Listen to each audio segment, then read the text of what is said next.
Elevator music maybe turned off. Thank you, Dapline, DJ Dapline. That was excellent music. Um, Welcome everyone to today's Chain Safe Space, the safest space of them all, where the chains are safe, your funds may be, but you are always welcome to share. Tagline's work in progress. We hope that you are staying safe amidst these turbulent times. And remember, we are amongst friends in our chain safe space. The markets cannot hurt us here. I'm your host for today, How Chisel. Technically, it says chain safe here, but I am Tim. And I will guide us through today's sessions with our honored guests. We are joined today in our safe space by our lovely friends over on the Lodestar team. Not only are they the youngest entrants to the client implementation teams on Ethereum Consensus, aka ETH2, aka Proof of Stake Ethereum, they are also kick-ass human beings. They, like the rest of us in this chain safe space, are here to share. Let us begin. Why don't we begin with a round of introductions to get ourselves acquainted with each other? Give our audience members an opportunity to get to know the team and maybe share with us your name, where you're based, your role on the Lodestar team, and maybe a short story on how you first got involved with Ethereum. Who would like to begin? Feel free to unmute your mic. I can start. All right, everyone. Hey, welcome to ChainSafe Space with the Ethereum Lodestar team. I'm Phil Ngo, the project manager for Lodestar. I joined ChainSafe in July 2021. Got involved with Ethereum very, very early. I was around for some very interesting times, including even the DAO hack. Disclaimer, I was a DAO token holder. Those were fun times. Wow. And yeah, Wow. so like, yeah, I'll pass it off. Let's go right to Lion. Hey.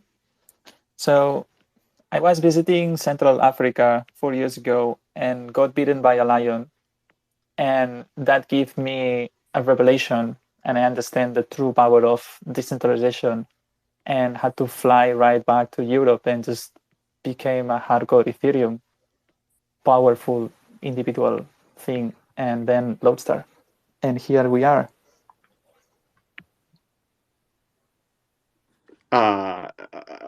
Lions and centralization. Wow. Okay. Cayman, I think you were about to speak.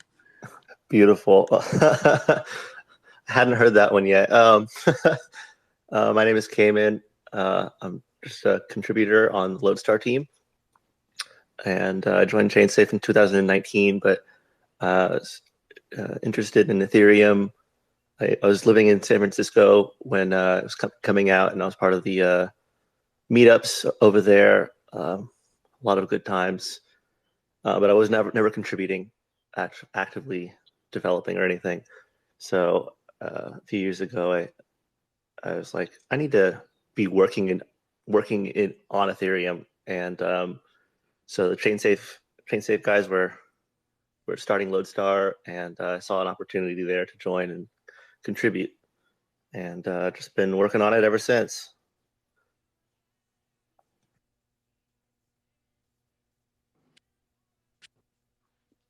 I can go next then.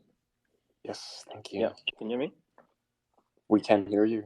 Lovely, cool. So my name is Dade. Currently based in the Netherlands.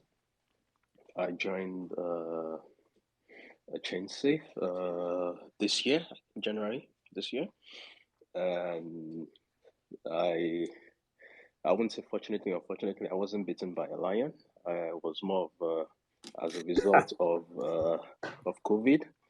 So with COVID, I've always had this interest in getting involved in the blockchain space. And during the COVID pandemic, while being locked up and being at home, I decided to dig into the blockchain space. I read the Bitcoin white paper, sounded interesting. I was like, okay, maybe I should actually do something around this space. And as fate will have it, around that time, I saw a job posting on Twitter that there's a position open on the Lodestar team. I applied, and like they say, the rest is history. So that's it for me. Amazing, thank you. And Gajinder or Tuyan? Hi. So it's Tuyên here. I'm a contributor in Lodestar based in Vietnam. Joined Lodestar 3 years ago. Before that time, I had some short time developing it application using Web3 to interact with the contract and was very curious about it too. Then I looked into Lodestar, trying to fix some small bug there, and just out the team was very friendly to me. It's that Cayman, and then I stayed with the team until now. That's it. Hey guys, I'm mostly coming from payments and marketplaces background, which is basically Web 2. And early last year, I was just roaming around in the discords of Lighthouse. And there I was like, okay, actively participating in some of the technical discussions. And a developer over there suggested, okay, why you look interested, so why don't you head up to Lodestar? They are building awesome client and they are new and they are looking for people. And I was like, okay, I think I'm from Web 2, so I can definitely get into the world of TypeScript and see how we can build a performant client, and was really amazed that Lodestar was a performant client which could follow mainnet. And at that time, we did have some, when I joined, we did have some issues regarding this, but we got our client shipped, and now we not only follow mainnet, we are basically the player which is ahead in every merge related initiatives. We have always been ahead, and we are also now ahead in builder and MEV boost related initiatives. So that is also my focus area. And I think I have seen this team come a long way since then, and it's amazing and a privilege to be part of this team. Thank you. That's outstanding to hear, and it's really nice to get to hear from the entire Lodestar team all together. I know I've spoken with many of you in person before, but Gajinder and Tuyan, certainly this is our first time interacting, so I feel very honored to be able to speak with you. And we also have Ben West and Gerg here, so why don't we start with Gerg first? I know and understand you were involved with Lodestar from the beginning. Would you mind introducing? Hey, yeah. My name's Greg. I'm currently CTO at ChainSafe. I kind of tried, starting Lodestar is a funny one. Definitely started it. But that was back when Lodestar only knew how to run tests. Thankfully came in, and Dapline and Tuyan and Gajinder and everybody else came in much along the last couple of years to actually, make this a reality. But yeah, back in the day, we started Lodestar just because, we saw tools like Web3.js and Ethereum.js that evidently were being used in the space because people use browsers, and let's be realistic, it's the most accessible. Technically, JavaScript's the most accessible language in terms of everybody and their grandmother has Facebook or something, so you can get access to them through the browser, and that's kind of like the initial inspiration to building it. Now I just am that guy that runs that E2 one and runs latest master branch as often as I can to hopefully find bugs and get the client moving. Amazing, thank you. And Ben, would you mind introducing yourself? Hey, right on. Nice to meet you guys. My name's Ben. I work on the operations team at Gitcoin, and I'm one of the people supporting the core ETH infrastructure round. And I definitely can't beat that being attacked by lions story, although I do have a couple of dogs trying to get my attention right now. One of them blocked my hand as I tried to go off the mic thing because she really wanted me to keep petting her head. That's, life's tough over here. Anyway, nice to be with you guys. I say pet away, pet away. Nice, awesome. We have gone through most of the introductions with everyone. And for those of you just joining, us. Just to reiterate, welcome again to today's Chain Safe Space. We're joined by our friends over on the Lodestar team, a TypeScript implementation of Ethereum consensus. And remember, you are amongst friends in this Chain Safe Space, and you're always welcome to share. So why don't we start with, I mean, we already started with introductions, but why don't we explain to our audience what is Lodestar? And feel free to just take it away, anyone. I'll give it a go. So, so Ethereum kind of has this ethos of having a multi-client, diverse ecosystem of different software you can run. A lot of these different clients, they do kind of the same thing, but come from their own perspective. So Lodestar is one of these contenders, one of these participants. We have an Ethereum consensus client, so you can run a validator, and that would be the Lodestar validator. You can run a Lodestar beacon node. And we also have a whole suite of software that kind of goes along with it. So we're contributors to libp2p. We're also contributors to Ethereum.js. And so we kind of are just like Ethereum JavaScript people and Ethereum JavaScript community. Awesome. And if you don't mind me asking, or like if anyone wants to answer this question, like what exactly is a client, and like how does that play into this like Ethereum like ecosystem? Like perhaps there's an analogy that someone can share.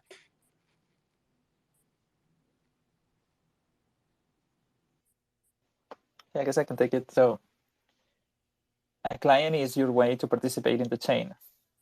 The way I explained this to my grandma is a blockchain is a chain that's constructed by nodes, and you see this infographic all the time that it has all these dots and these lines connected in the globe, and it's spinning, and it's very cringe, but it's kind of the point. A lot of computers doing the same thing in a distributed way. And what these computers do is run software, a specific program that implements a bunch of protocols. And that's exactly what a client is. In our case, we implement the Ethereum beacon chain protocol, and something like ETH, it implements, I think it's called just the Ethereum protocol, but it's a set of rules that if you follow, you can get things from the network, construct state blocks, and then agree on something that has value, and that's a client. That is a great analogy. Thank you, Dapline. And so why, so how many clients are there, and why should people run Lodestar on Ethereum? Why running Lodestar? Come on, you will be a gigachat. When Prism and Lighthouse, they have a consensus bug and everyone forks away and loses their stake, you would think, hell yeah, I didn't fall into the trap because I was running a minority client. That's why. I can go a little bit further into this. So basically, there are 5 consensus clients right now. It's 2 of them mentioned by Lion. That's Prism, Lighthouse, which are currently a huge majority of the network at the moment. We also have Teku, we have Nimbus, and then we have us as Lodestar. So the whole reason why client diversity is such an important topic in the Ethereum ecosystem is because exactly that. Is we basically keep each other in check to make sure that the chain is actually following consensus rules. And if something does happen by having you run a majority client, that exposes you to risk that you wouldn't have if you were running a minority client. A lot of people like to think, oh, Lighthouse and Prism have the most people using it, and there must be something great about it, or there must be something like they must be making more money or something, which is not exactly true. So we have, done comparisons and stuff before. Mega Labs has also done a report recently, and all these clients are very comparable. And yes, you can run any of them and they will do exactly the same thing. but running a minority client prevents you from being exposed to the larger risks if something happens to Prism or if something happens to Lighthouse. And a good chunk of the validator set does go down because of it. Yeah, if Ethereum didn't have multi-client since Genesis, Ethereum would be like Solana. Right. Yeah, I also have a perspective on this. And I think that every developer in the crypto ecosystem, in the blockchain ecosystem, should run an ETH validator. And since there is going to be a huge developer base of JavaScript, TypeScript developers, it basically makes sense for them to just, use an engine which is very near to them, which they can understand, which they can look into, which they can dig into. And even if they want to contribute, why not, right? So I think this is a great opportunity, and as Phil mentioned, we definitely are very performant. We do as good as others, our profit. So in one tweet which Phil shared, no one could identify which was Lighthouse or which was Lodestar validator. So our profits are up there, and Gerg has been running our validator since day one, and I think he has not been losing money, right, Gerg? I think he's gone, but yeah, not only not losing money, but making what expected from you at a high participation on the network. So then, I'm curious to know, what is the current percentage spread amongst all the Ethereum clients, and where does Lodestar sit at, and what is Lodestar doing to try and increase that number? I think Lodestar is like 0.01% of the network right now. Actually, 0.02. 0.02, we're getting there. Humble beginnings. Yep, but we can talk about how much value of the money that we stake, right, Line? I think about 5 million. Sorry, what? I mean, the value of money that we are staking right now with Lodestar. Well, the amount that's public is the incentive program from the EF. And I think that's what registered there. At the end, it's very hard to identify which client people are running, and that's by design because, come on, privacy. So I have the numbers in front of me. Right now, Prism is at 40%, Lighthouse is at 32, Teku is at 18, Nimbus at 9, and Lodestar at 0.02. So what we are doing to increase this, so something exciting, also controversial, is Lido participation. So we will run clients, we will have a say, and of course we will run Lodestar. So that's just gonna boost. And it's important to understand that given how critical this infrastructure is, people is very sticky in their decisions. So it will take time to show the production readiness and get some network effects going so that people feel comfortable switching to Lodestar and any other client. Like the same happened to Nimbus. They were doing amazing for a year and a half until at some point these network effects kicked in. Then they just got this nice share they have in almost one step within a month. So that's what we are aiming for.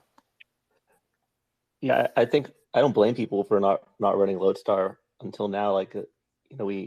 We've basically been building towards some level of production readiness for maybe 2 years now, and we're going to be announcing a 1.0 release, and we're hoping that with this big public announcement of 1.0, that there's going to be a security audit that goes along with that, with this kind of big announcement that hopefully we can get a lot of people kind of excited about Lodestar and just the prospect of being able to use another client. For sure. I hope, especially with the way the markets are going right now, people do find it easier to get their hands on a 32 ETH validator stake, in which, hopefully they will consider something like Lodestar as their first step in to the staking world. I think a lot of people would probably use like the Ethereum Foundation Launchpad as kind of I don't know, a wizard for the steps of what to take when you're becoming a validator, when you're starting to become a validator. And up until now, we're not on that web page. So right when you go to this page, there's 4 options, and we're the 5th option, but we're not on there.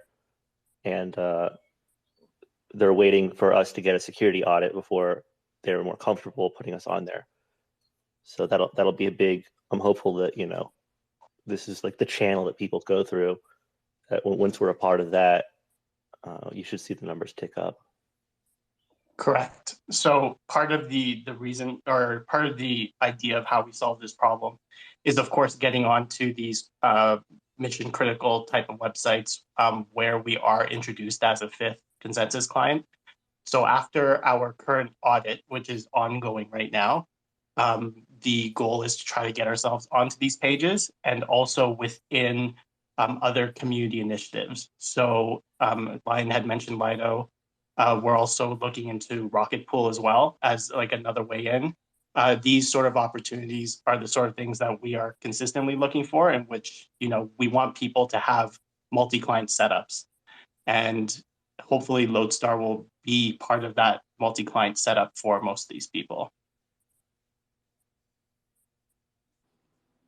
I know we casually just mentioned the markets and 32 ETH, casual 35K USD. And also, may I remind everyone, the markets cannot hurt us here. We are in our ChainSafe space.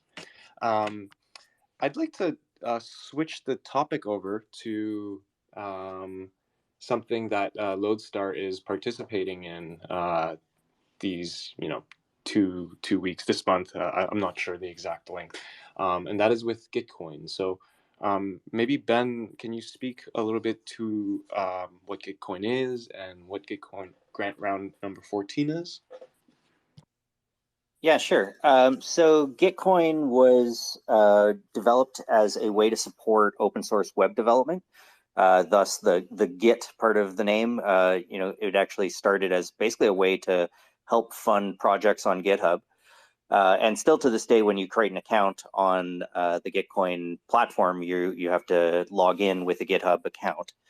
Although over the years, there's a grants round now that runs quarterly. We're now on the 14th one that's happened. Actually, the very first ones happened in another bear market, and and I think often it's been a mechanism for people to help fund builders and developers in the crypto space through bear markets. So interestingly, we're actually seeing a pretty big uptick in donations right now, even in the midst of a moment where you'd think people would be holding on to their coins. There's actually a fair amount of generosity and support. Kind of along the lines of devs do something. I think people are throwing more money at developers, which is good to see. But what makes Gitcoin unique, I guess, as a grants platform is that it uses this idea of quadratic funding, which originated as a white paper written by Glenn Weil from Radical Exchange and Vitalik. And the underlying idea is that basically it's like a peer-to-peer crowdfunding site, similar to GoFundMe or a website like that. But the major difference is that we have matching funds that we've raised from a variety of different partners. So, for example, in the ETH infrastructure round, which you guys are part of, there's $500,000 in matching funds that were provided by a combination of Coinbase, Polygon, and Filecoin. And those funds are distributed using this quadratic formula, which basically is somewhere between one person, one vote, and $1, one vote. So unlike in most matching funds where, if you donate $1, somebody else is matching it with $1, in this case, what we see is that, basically if more people are donating to your grant, it's going to have a bigger effect on how much matching funds you get than if one person donates a larger amount. And there's a few different things that play into how that distribution works. How many other projects are competing for the same funds, how much support they have, as well as what the overall matching cap is for the amount that can be distributed to any one project. But long story short is it's basically a way to democratize and sort of make more transparent the mechanisms for deciding how grant funding is allocated. And some folks use it as their sort of primary approach to running a grants project, like at Gitcoin. And some other folks use it as sort of a supplement to an existing grants program where they allocate some portion of the funding and then kind of get input from the community to decide how to allocate it. So yeah, Gitcoin's in our 14th grants round right now, and we're actually in the midst of building a grants 2.0 platform, which will be a fully decentralized, or at least forkable, easily and reproducible version of the platform, which I think will lead to all kinds of interesting experimentation and sort of new approaches to how quadratic funding can be used. But yeah, that's kind of the brief overview. We've got $3 million in funding for this grants round overall, 14 ecosystem rounds, 3 cause rounds, and the ETH infrastructure rounds, 1 of the ecosystem rounds. And personally, I think it's super important, and I'm thrilled that you're all a part of it, and it's good to see members of the community coming out and supporting. You mentioned a match round of like a certain amount. I don't recall, for Ethereum core infrastructure. Is this the first time you guys have done this, or why now, I guess, is the question. Yeah, good question. So I guess you could say that the main matching fund of Gitcoin really started out as kind of in a core infrastructure round in and of itself. And, there have been lots of projects that could be defined as core infrastructure receiving funding through Gitcoin grants for a while. As the platform has grown and the number of participants has grown, there's been this need to kind of set up these separate side rounds just to make it kind of easier to find particular types of projects, as well as to kind of focus on things that were important.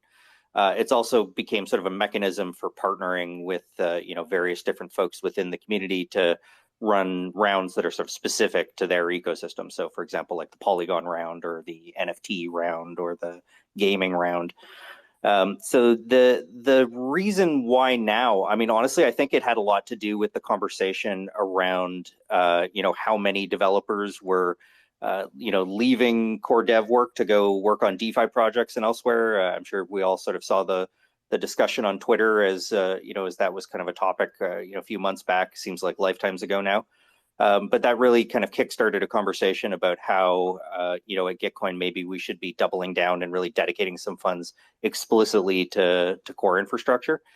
Couldn't be much more important. And we also really believe in, the need for diversity and I think the points that y'all raised about, some of the risks of having too much concentration in terms of clients, is also something that makes a fair amount of sense and really needs some opportunity to sort of spread the money around to various different groups that are doing important work. So the idea of the infrastructure round came forward.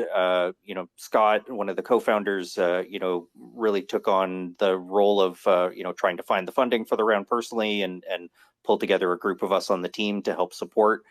And here we are. We've got something like a dozen projects in the round, $500,000 dedicated to these projects, and the round runs from now until the 23rd of this month. So it's a 2-week window. We're almost at the halfway point, and 1 more week to go. Often we see the biggest influx of donations right at the end of the round. I think having a Twitter space like this is great. Both in terms of just having the opportunity for folks to come and listen, but also the recording after the fact, assuming we're recording. I think we are. Yeah, I see the little flashing red thing in the corner. Often we find that people will post their Twitter space recordings on their grant proposal, and then for anybody who's interested in the grant, wants to take a deeper dive, you've got this kind of much more detailed version of the conversation than whatever's in the description. So kudos to you guys for throwing a space together, and happy to answer any questions or be of support in any way I can. Awesome. Thanks for dropping that alpha, for putting our recording up on on the page, because I was not thinking of that, and now we're definitely going to do that. Yeah, like as Ben said, please donate and fund public goods like Lodestar. I don't know if anyone knows like how many contributions we're at now. But yeah, you can find the Lodestar public funding page on our Twitter timeline if you would like to donate and contribute to public goods. Public goods are good. Let's get personal. Oftentimes the fruits of life are sweetest when shared with others that share a common vision and a common dream. What has been, your personal experience working together on Lodestar or as a team? I find humor helps sometimes, so if anyone wants to share any funny stories about working together as the Lodestar team, feel free to share. I think Lion, you already kind of took the cake with the being attacked by a lion, but if anyone else has any funny stories they want to share about working on Lodestar, please unmute your mic. This is a chain safe space.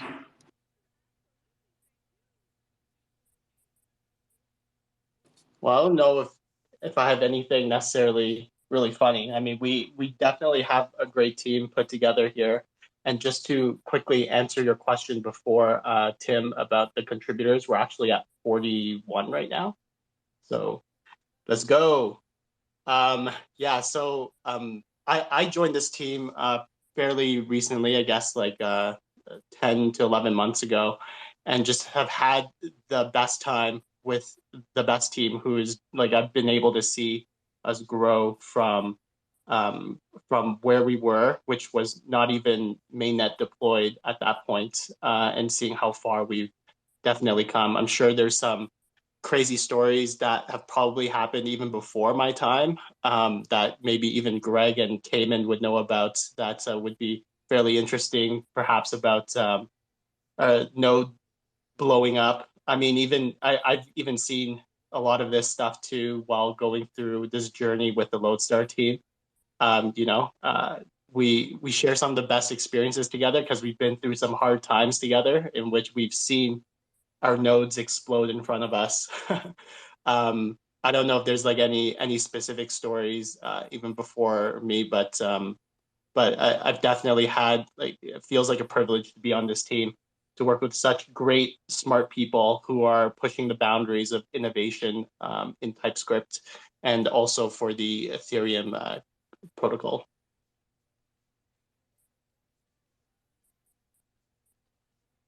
I'm going to eat the cake cut by Lion here by saying that we definitely have been bit by the app line in our reviews, feedbacks, and it's amazing that the team that we have got over here, and it has been a great learning experience from everyone, from Cayman, from Lion, from Chuyen, from Dade, and Phil has really been a supportive product manager of Lodestar, and from since the point he joined in, he has basically taken a lot of effort and a lot of pain to make sure that all the developers, all the people in the team, their issues are addressed and their needs are met, and we really have a very good pipeline over here, and we are churning out great features. That's what's there. What else is there for a developer, right? Thank you for sharing. I'd be curious to know. Oh, there's someone. Oh, go for it, Dade. Yeah, it's not a funny story. It's just the observation that the team works extraordinarily well, given the fact that it's a remote team. And yeah, for those who don't know, ChainSafe is a remote first company, and this will be the first place I'll be working where it's basically like a remote first place. So initially, I was a bit curious how things will go out, how things will play out in terms of like how the company culture, the team dynamics, the team culture, how that will be manifested in the remote only uh, um, setup. And yeah, so far so good. It's been really good. The dynamics is good. Interaction is nice, and you also feel a sense of connection. And then the fact that we also get to go to what's it called, event. I think this was March. There was the Dev Connect in Amsterdam, and a couple of members of the team were able to make it, and that also helps. The fact that we have some touch points here and there around the events to actually see physically. But all in all, it's a remote first, and it works really good. That is amazing to hear. I'm personally very impressed with Tuyen, who can work in the Vietnam time zone, and still keep in sync with Phil, who is in the Mountain time zone. Tuyen, any comments on working remotely out of Vietnam on the Lodestar team? Hey, actually, I feel really easy because I have a lot of overlap time. At some of the initial month I work in Lodestar, I wake up early and work with American friend, and in the afternoon, then I have some friend in Europe, and now I have Gazinda from India, so feel really easy for me. Of course, when joining Lodestar, I had to get familiar with having the meeting at night, but I know that other people like Phil had to do it too, so it's okay for me. So far, so good. Thank you. I think one of the interesting things about working in a remote company is dealing with people in different time zones. And I think at the end of the day, we're all pretty flexible in terms of the way we work. We have a really good system going where like we have our stand-ups at a time when everyone is either waking up or about to go to bed, but we're still kind of conscious, I guess. So like I even take like meetings at night with Tuyen. Like I think we even have like a one-on-one tonight where I just finish up dinner and then I'll go and get on my phone call while my fiance is just watching TV and stuff. But these are the kind of things that we have to do because the world's not flat, so we can't all be. Are you sure about that? I don't know if this is the place to debate that, but I'm kidding. I'm fully kidding. Yeah, actually, the ones that are more screwed are the Australians, to be honest. They cannot even join anything. Like, honestly, do we have anyone in Australia in ChainSafe? Yeah, we have a few, and it's always like an 8 p.m. call or 9 p.m. or 10 p.m. to reasonably line it up. I actually remember a funny story now that I think about it, just like a sidebar. Cayman will remember this. There was a period in time where like we were really up to date with like the networking spec and nobody else was, but we didn't know that. And we started during all like our kind of like the early stage dev nets, we would just be taking down all the network like left and right until I think it was Cayman discovered it was just like nobody was up to spec. So we got like temporarily banned by everybody to like join these dev nets until everyone else was able to actually like get back up to speed. Which was funny. I think it was around Muskoka. I distinctly remember, the first interop where we all got together in person with all the other teams in Muskoka. I distinctly remember taking down the other clients because we spammed them with messages, and it was like, oh, this is we're doing a security assessment. Yeah, we got like banned from like I think they segregated us to like one of the routers at the interop session because they didn't want our nodes to accidentally peer with everyone else. I've heard so much about this like Muskoka interop event. Like it sounds like a legendary time, and like early in the days of like Lodestar, right? Well, somebody let Dean show up, so that was the first mistake. Who? Dean. Yeeth. Oh. well, and the second interop was legendary too. We all got flown out to Greece. To Greece in this 5-star hotel, and it was so fun. It was like camp, but with the Ethereum core team. It was so nice. Like we did the merge, and then we go play soccer and eat fish, and then go to the beach. It was so fun, so fucking fun. That sounds like a dream. And then we did the famous clapping picture of everyone looking at the logs and saying, "Yay, merge!" Yeah, Wasn't there like a huge networking issue there too? Like, Yeah, actually, all the nodes were deployed in the cloud, and only Mark from Lighthouse, he was the only one with reception. So he put on the hotspot and his laptop looking at the logs connected to the screen. This is why all of us were like there. It was the only lifeline to see what the hell was going on. that worked out so well, just because like I think the last one that we did where we were all together in Amsterdam, everybody was at their own table and stuff, and then the only like photos and stuff that like you could get was basically just, I think it was just Marius, Pari, and the screen. Yeah, And come on, Econ it's people. so hard to make these things epic. It's like, come on, it's a merge. But at the end, it's just logs doing things. So I was just shit posting on the last Robson merge that we should hire a fan manager, or I don't know, something that just takes this event that we are all just nerdy developers that know what the fuck to do, and just make it actually epic. Just come on. Someone doing the merge. suggested you DJ these calls, these community calls. Well, we got this guy, the one song a day guy for the call, and that was pretty epic. Did you guys hear, like, I think his name's like Jonathan. Like he had a lot of shout outs for Lodestar on like the very recent Oh, you don't know why? Oh, I think it was so. The way these events work is there is a Zoom call, and the Zoom call is only core people can join, otherwise it will get trolled, and then it gets live streamed in YouTube. So he was actually just singing through the merge, but because the hash rate was so fucked that it never happened.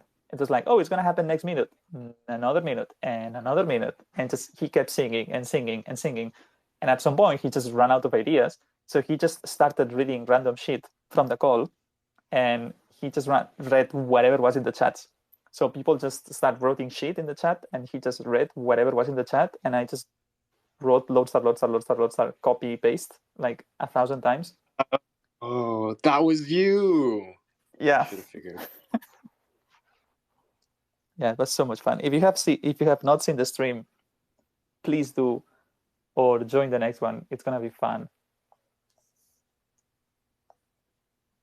Yeah, so that's the alpha or the background on why Jonathan Mann, a song a day guy, just kept saying Lodestar, Lodestar, Lodestar the entire time.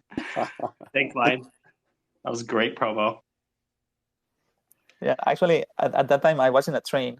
I had almost no reception. I had reception for 10 seconds, then I was offline for a minute, and I could just like throw these shield messages and disappear.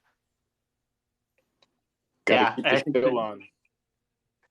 This is a great segment to sort of explain like what even happened there, like why there was even so much space in between that Jonathan had to like sing a song for like 10 minutes or something like that because of the hash rate issue. Yeah, I would like to understand exactly like what happened. Like, how does the hash rate play into the EF masternode didn't have enough cores? Yeah, so I guess a bit of background for everyone. So the merge gets triggered at specific total difficulty. So when you mine blocks, they have an associated difficulty that gets adjusted in order to have constant block times. If there is a lot of hash power and the blocks get faster, difficulty will increase, and the other way around.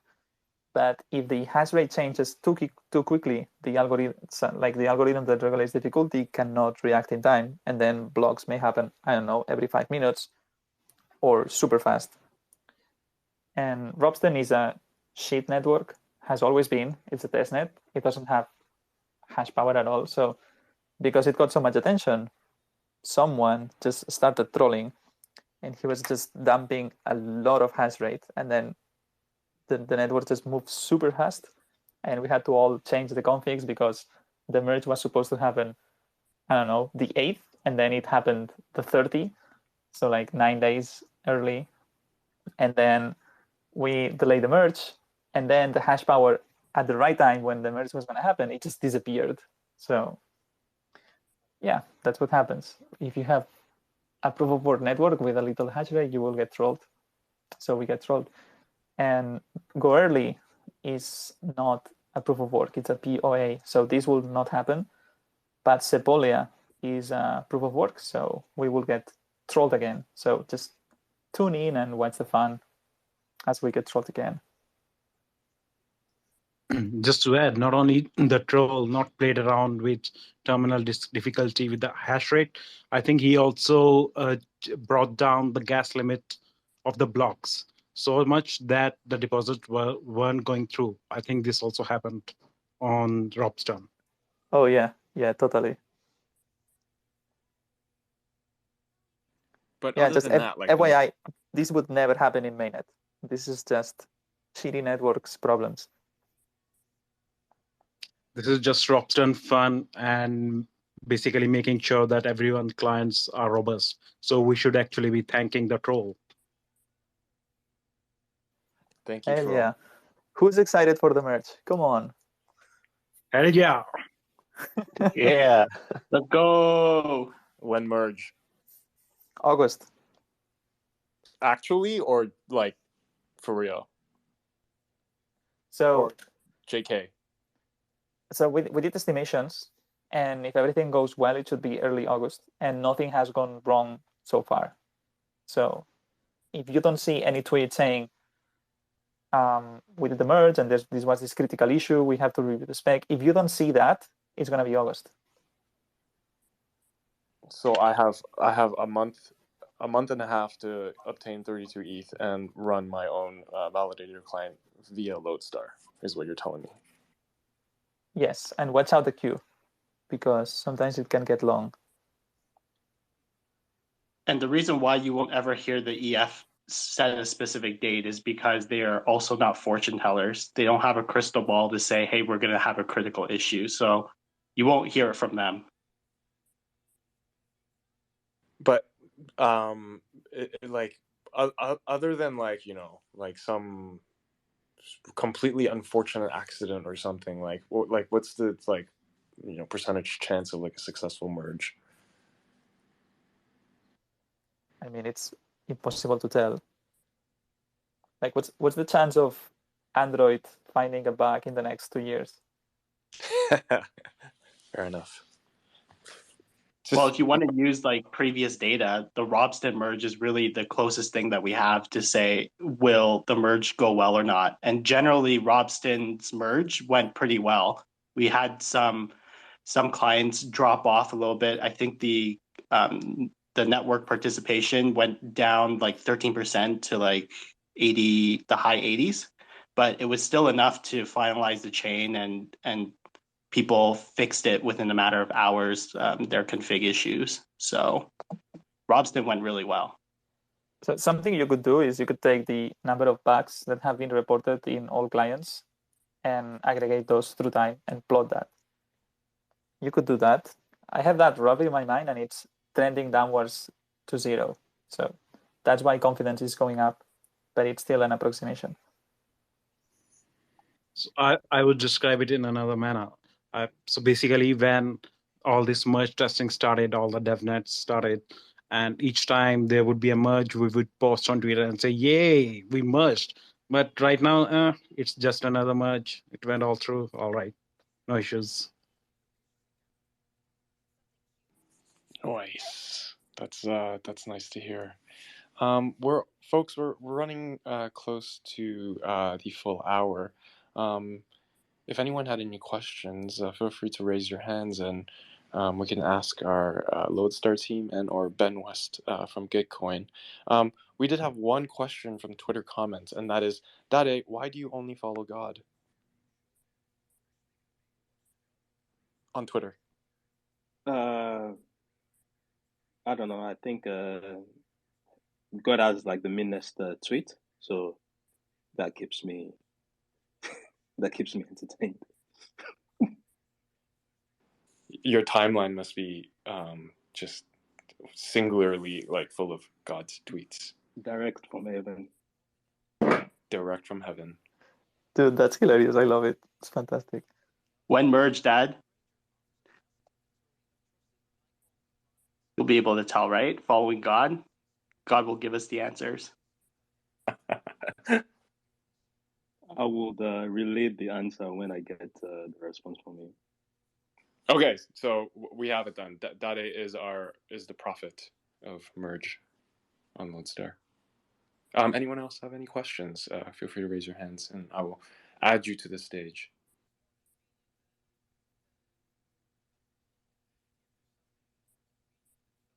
All right then. Well, folks, thank you for participating and attending at our inaugural and very first ChainSafe Space. It has been a pleasure hosting our honored guests today, the Lodestar team. And remember, Gitcoin round number 14 is live right now, and we would love and appreciate donations to our public round funding page. And you can find that on our Twitter timeline.